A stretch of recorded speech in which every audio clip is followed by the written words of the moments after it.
আমাদের নিরাপত্তা উপদেষ্টা জনাব খলিলুর রহমান ভারত সফরে গিয়েছিলেন এবং এটা একটা মাল্টিল্যাটারাল প্রোগ্রামে গেলেও ভারতের নিরাপত্তা উপদেষ্টা অজিত দোভালের সাথে তার একটা বাইল্যাটারাল মিটিংও হয়েছে।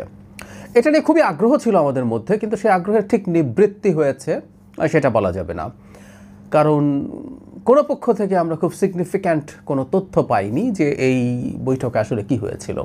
আমরা জানি আমাদের নিরাপত্তা উপদেষ্টা কলম্বো সিকিউরিটি কনক্লেভে যোগ দেওয়ার জন্য ভারতে গিয়েছিলেন অজিত দোভালের আমন্ত্রণে।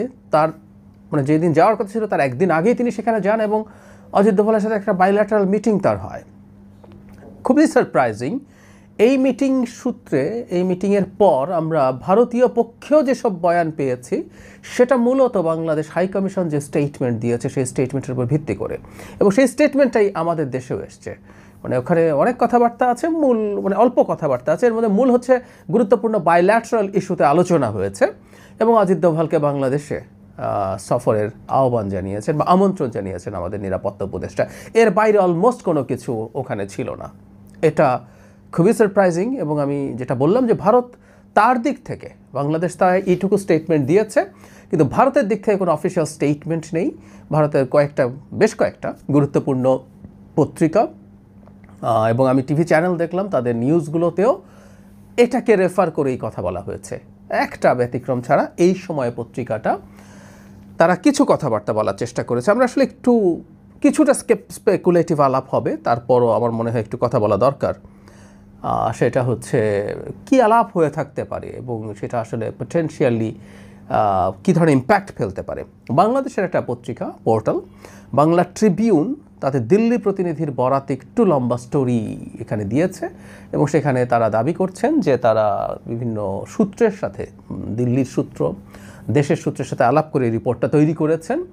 এবং বাংলা ট্রিবিউন নিশ্চয়ই একটা মোটা দাগে ক্রেডিবল পোর্টাল, সো তাদের কথাকে আমরা ফেলে দেবো না, উড়িয়ে ফেলবো না, কারণ এখানে যা যা কথা বলা হচ্ছে আসলে আমরা বাইরে থেকে ধারণা করলেও এগুলো নিয়ে কথাবার্তা হতে পারে বলে মনে করার কথা। যেমন ধরুন শেখ হাসিনা ইস্যুতে কথা, ভারতেরও যেসব জায়গায় আলাপ হচ্ছে সেখানে এই আলাপটা আছে যে শেখ হাসিনা ইস্যুতে নিশ্চয়ই কথা তোলা হয়েছে, কারণ শেখ হাসিনাকে এতদিন যখন বাংলাদেশ চেয়েছিল সেই চাওয়াটা আর এখনকার চাওয়াটা নিশ্চয়ই ডিফারেন্ট। সেখানে একজন কনভিক্টেড আসামি এবং কনভিক্টেড আসামি এখন ভারতে আছেন। শুধু ভারতে আছেন না, তিনি ভারতে বসে সরকারকে হুমকি ধামকি দিচ্ছেন, তার লোকজনকে নানা রকম ঝামেলা এবং হুজ্জতি করার জন্য আহ্বান জানাচ্ছেন। সেটা তার লোকজন কিছুটা করছেও। আমি আগে একদিন জানিয়েছি শ্রীরাধা দত্ত ভারতের পাবলিক ইন্টেলেকচুয়াল, তিনি অ্যানালিস্ট, তিনি এই ধরনের অভিযোগ সরাসরি শেখ হাসিনার বিরুদ্ধে করেছেন। ফলে আমি দেখলাম গতকালও একটা অডিও স্পিচ তিনি দিয়েছেন। তার মানে শেখ হাসিনা আর ব্যাপারে ভারত আসলে তার অবস্থান অন্তত এই সরকারের সময় খুব বেশি পাল্টাবে না। খুব স্বাভাবিকভাবে যেটা হয় এটা এক ধরনের ফর্মালিটি, বাংলাদেশকে এটা ফর্মালি জানাতে হবে। ভারতও সম্ভবত তাদের ইফস অ্যান্ড বাটস আছে, আমাদের আসামি প্রত্যার্পণ চুক্তি থেকে থাকলেও ওর মধ্যে অল্টারনেটিভস আছে, এক্সেপশনস আছে, ওই ধারার মধ্যেই আছে। রাজনীতি ব্যক্তিত্বের ক্ষেত্রে তারা রাজনৈতিক হয়রানির শিকার হবে কিনা এই ধরনের আলাপ করে এটা ঠেকিয়ে দেওয়া সম্ভব, মোটে অসম্ভব কিছু না, ভারত সেটা করতে চাইতেই পারে। এর বাইরে আসলে যেটাকে গুরুত্ব দেওয়া হয়েছে এই রিপোর্টে, এবং আমি ভারতেও খেয়াল করেছি এটা নিয়ে বেশ আলাপ হচ্ছে যে বাংলাদেশের মাটিতে ভারত বিরোধী কার্যকলাপ, ভারত বিরোধী মানে কি গোপন না, এবার প্রকাশ্য কার্যকলাপের কথা, আবার গোপনের কথাও আছে। এই সময় পত্রিকাতে দেখলাম কলকাতার, তারা বলার চেষ্টা করছেন যে বাংলাদেশের মাটিতে ভারত বিরোধী সন্ত্রাসী ঘাঁটির তালিকা তুলে দেওয়া হয়েছে। কিন্তু বাংলা ট্রিবিউন যেটা বলছে, এটা ভারতের আরও কোনো পোর্টালে দু একজন অ্যানালিস্ট বা দু একটা টিভি চ্যানেলে দু একজন অ্যানালিস্ট এই ধরনের কথা বলার চেষ্টা করছে যে বাংলাদেশে এখন পাকিস্তান, টার্কি, বিশেষ করে পাকিস্তানের সাথে প্রচুর যোগাযোগ হচ্ছে। পাকিস্তানের গুরুত্বপূর্ণ লোকজন বাংলাদেশের মাটিতে আসছেন, এবং আমরা জানি যে সাম্প্রতিক সময়ে পাকিস্তানের সাথে একটা সংঘর্ষ হওয়ার পরও পরিস্থিতি আসলে এখন ভালো দিকে না। পরিস্থিতি এখন মাঝখানে একটু শান্ত ছিল, আবার খারাপের দিকে যাচ্ছে, এবং তাদের সংঘাত আবার শুরু হয়ে যায় কিনা এই পরিস্থিতি বিরাজ করছে। ফলে অজিত দোভাল এই ব্যাপারে তার কনসার্ন জানিয়েছেন, বাংলাদেশের নিরাপত্তা উপদেষ্টা জানিয়েছেন যে না, এটা সম্পর্কটা তারা করতে চান, এটা নিয়ে ভারতের টেন্সড হওয়ার কিছু নেই, ভারতও গুরুত্বপূর্ণ এবং পাকিস্তানের সাথে বাংলাদেশ তার সম্পর্ক তার স্বার্থ বা নিরাপত্তা বিবেচনা রেখেই করবে, এই ধরনের কথাবার্তা এখানে লেখা আছে। এই ব্যাপারে আলোচনা হতে পারে, কারণ আমরা সাম্প্রতিক সময় দেখেছি ভারতের একটা পদক্ষেপ আমাদের হয়তো অনেকে চোখে পড়েছে। চিকেন স্নেক বা শিলিগুড়ি করিডোরকে কেন্দ্র করে বাংলাদেশের চারপাশে অন্তত 3টা গ্যারিসন, স্থায়ী গ্যারিসন তৈরি করেছে ভারত।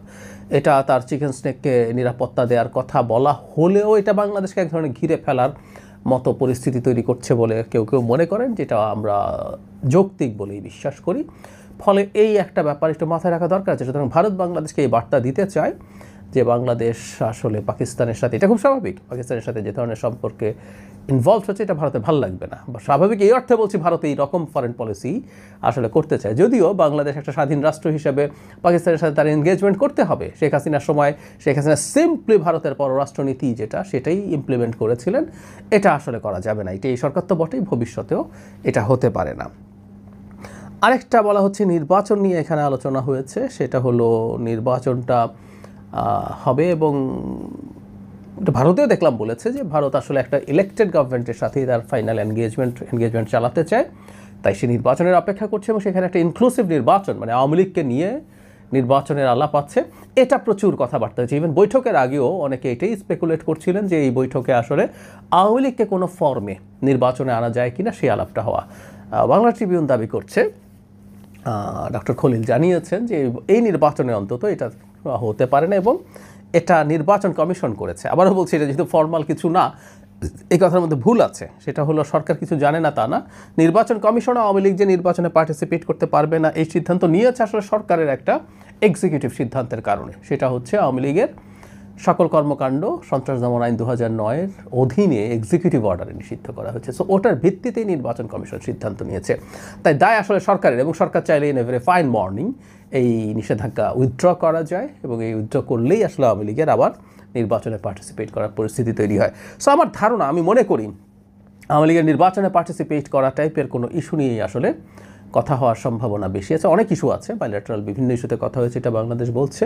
সো এটা একটা ইস্যু থাকতে পারে। আর আমরা যেটা বলেছি এটা ফ্যাক্ট যে ভারতের জন্য সবচেয়ে ভালো হচ্ছে বাংলাদেশে একটা এনার্কি তৈরি হয়ে যাওয়া। সুতরাং বাংলাদেশে যারা নানান ফর্মে নির্বাচনকে ঝুঁকির মধ্যে ফেলতে চান তারা আসলে ভারতের পারপাস সার্ভ করেন। একটা এলোমেলো বিশৃঙ্খল বাংলাদেশ ভারতের জন্য সবচেয়ে ভালো। কিন্তু মন্দের ভালো হচ্ছে একটা নির্বাচিত সরকার, কারণ ডক্টর ইউনূসের সাথে এই সরকারের, ভারত সরকারের সম্পর্ক খুবই খারাপ পর্যায়ে চলে গেছে। সো নতুন করে এনগেজমেন্টের জন্য তারা একটা নতুন নির্বাচিত সরকার চাইবে, দুটোর মধ্যে যদি তুলনা করি। সো এটা তারা চাইতে পারে, কিন্তু তারা আওয়ামী লীগের জন্য কোনো না কোনো ফর্মে একটা ইনভলভমেন্ট, তার কোনো না কোনো ফর্মের একটা ফুটপ্রিন্ট বাংলাদেশে যাতে থাকে সেটা তারা চাইতে পারেন।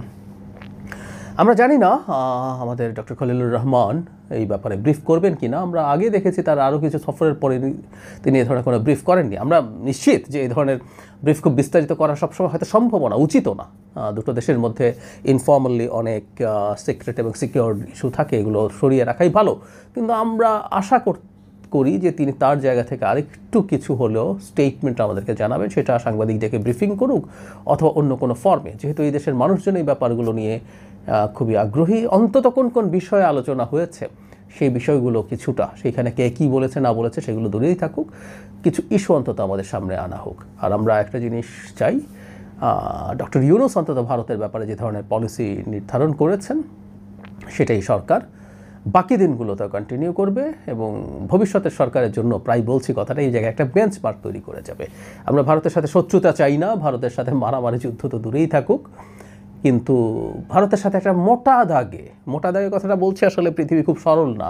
দুটো সার্বভৌম দেশ হুবহু তার পূর্ণ সার্বভৌমত্ব নিয়ে পরস্পরের বিরুদ্ধে দাঁড়াতে পারবে, সবসময় এটা হয়ে ওঠে না। কিন্তু মোটা দাগে একটা স্বাধীন সার্বভৌম রাষ্ট্র হিসাবে বাংলাদেশ ভারতের সাথে এনগেজ করবে, পরস্পরের স্বার্থে এনগেজ করবে। ভিসা, দেখলাম যে ভিসার কিছু সহজীকরণের আলাপ হয়েছে, ভিসা থেকে শুরু করে আরও অনেক এনগেজমেন্ট দরকার, যেটা দুই দেশের জন্যই ভালো। ভারতও আসলে এই ধরনের কিছু করে ভারতেরও লাভ হয়নি, আমাদেরও লাভ হয়নি, বরং ভারতের একটা দিক থেকে একটু ক্ষতিও হয়। সেটা হচ্ছে ভারতকে ছাড়া বাংলাদেশ চলতে পারে, এই বোধ বাংলাদেশিদের মধ্যে ঢুকে পড়ছে। অনেকে খুব মনে করতেন যে বাংলাদেশ অনেক বেশি ডিপেন্ডেন্ট ভারতের উপরে, না। সো আমি আশা করি সামনের নির্বাচিত সরকারও এই বেঞ্চমার্কটা ঠিক রাখবে, আত্মসম্মান বোধ বজায় রেখে ভারতের সাথে এনগেজমেন্ট। এইটুকু বলে শেষ করি।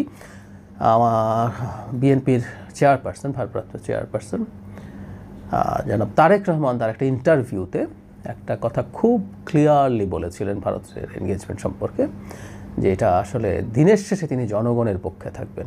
এটা খুবই গুরুত্বপূর্ণ। সুতরাং যে দলটা ক্ষমতায় আসার সম্ভাবনা আছে নির্বাচনের পর, অনেক বেশি সম্ভাবনা আছে, তারাও আসলে এই ব্যাপারটা খুব চমৎকার লার্নিং নিয়েছেন। আমি আশা করি অন্য দলগুলো একইভাবেই ভাববেন।